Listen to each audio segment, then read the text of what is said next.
Eu iria fazer um vídeo falando sobre Kipo, daquele mesmo jeito que eu faço, dando uns pitacos aqui e ali, destacando pontos positivos e negativos do desenho e fazendo análises rápidas de personagens, sem me aprofundar de fato no âmago deles. Mas o que me chamou a atenção enquanto eu escrevia o roteiro sobre a série foi a vilã. Na real, esse desenho apresenta dois vilões que confrontam diretamente a ideia da protagonista. Mas antes, temos esse cara. A figura do sapo é super carregada de símbolos de renascimento, passar por metamorfoses e afim. Na cultura oriental, também é um símbolo de boa sorte. Devido à sua capacidade de viver na água e na terra, ele representa essa transição entre os mundos. O Jamaki é um personagem que me pegou logo de primeira. Esse jeito dele, de gentleman, mais sarcástico, contrasta muito com essa ideia de símbolos que eu trouxe. O que é legal porque o Jamaki na primeira temporada em específico, a melhor versão dele, diga-se de passagem, traz consigo um discurso cínico e rancoroso que, ao longo do tempo, vai se esvaindo, vai se metamorfoseando em algo mais ideal para o discurso que a série representa. A luta pela igualdade. Mas por que eu tô falando do Jamaki se ele nem é o vilão do desenho e nem da primeira temporada? Não sei. Só queria falar dele mesmo. Mas voltando pro foco, o simbolismo do macaco está fortemente ligado à inteligência, curiosidade, adaptabilidade e sagacidade. No horóscopo chinês, por exemplo, o signo do macaco é associado ao inventor, a inovação e a resolução inteligente de problemas. O Scarlet-Man na série é um muto, assim como o Jamaki, mas ele tem um diferencial de ser especial. Ele foi criado para ser assim. A série não explica exatamente o que originou os mutos no mundo, mas o Scarlet-Man foi gerado, fruto da busca incessante pela cura, ou, no caso, fruto da curiosidade humana. Antes de ser Scarlet-Man, ele era o Hugo. E o Hugo, como uma criança no mundo onde tudo é perigoso, estava sozinho desde o começo. Olha só.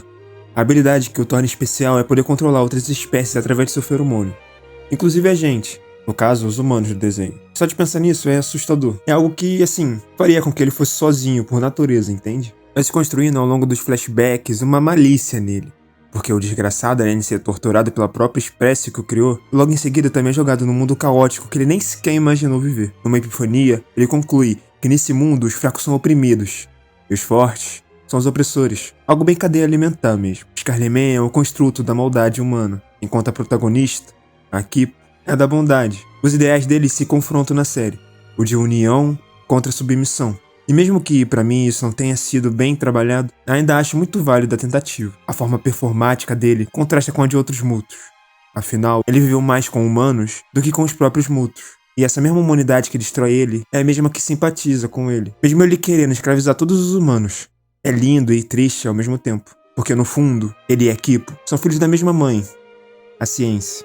A ciência geralmente está atrelada a coisas positivas. Bom, sem a ciência não teríamos curas, vacinas, tecnologias e blá blá blá. Mas também, graças à ciência, tivemos coisas bizarras na história, tipo a Unidade 731. A Amélia representa esse lado, o lado que diz fazer o bem pelos homens, mas que, para isso, precisa eliminar metade de uma população racional e consciente. A Amélia vem com os ideais do pai dela, uma figura altamente retrógrada e autoritária. Esse peso cai nos ombros do irmão dela, que ela mesma matou por questionar, apenas por questionar a autoridade do pai deles. O desenho ameniza um pouco essas coisas pela classificação indicativa. Mas se vocês olharem bem, a Amélia é uma genocida supremacista. Ela mata o próprio irmão por ir contra a autoridade que ela enxergava no pai. Ela matou o irmão.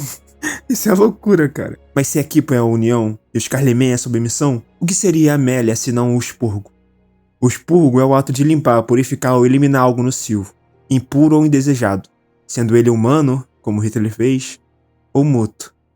Aqui eu fui longe, hein? Mas eu acho muito legal como ela se tornar muto não é o final definitivo pra ela. Olha aqui, quando a Amélia se transforma em muto, na megalomania dela, ela se vê na própria mente se afundando. As únicas duas personagens que a gente vê dentro da mente delas, na série, é a mãe da Kipo e a própria Kipo. E dentro delas, as feras que representam seus instintos sempre tentam a todo momento devorá-las ou assustá-las. Mas a Amélia é diferente. O que era para representar o instinto dela, a criatura muto dentro da mente dela tem medo da Amélia, porque a Amélia não tinha nada a perder. Talvez, só talvez, a Amélia seja até mais louca do que o próprio Scarlet-Man, que era considerado louco por odiar seus criadores. No fim, a Amélia termina presa para sempre com um muto. Não transformada num, mas com um muto. Como os próprios personagens dizem, que punição seria pior pra ela do que viver pra sempre com aquilo que ela mais odeia? Não é exatamente com essas palavras, mas é quase isso. A ideia desse vídeo, originalmente, era falar de Kipo em geral. Mas esses vilões, 3, se contar com o sapo canalha, puxaram totalmente a minha atenção. E também, eu acabei falando de outras coisinhas aqui e ali da série no meio do caminho. Quem sabe no futuro eu faça um vídeo maior ainda falando da série completa. Mas é isso. Tchau.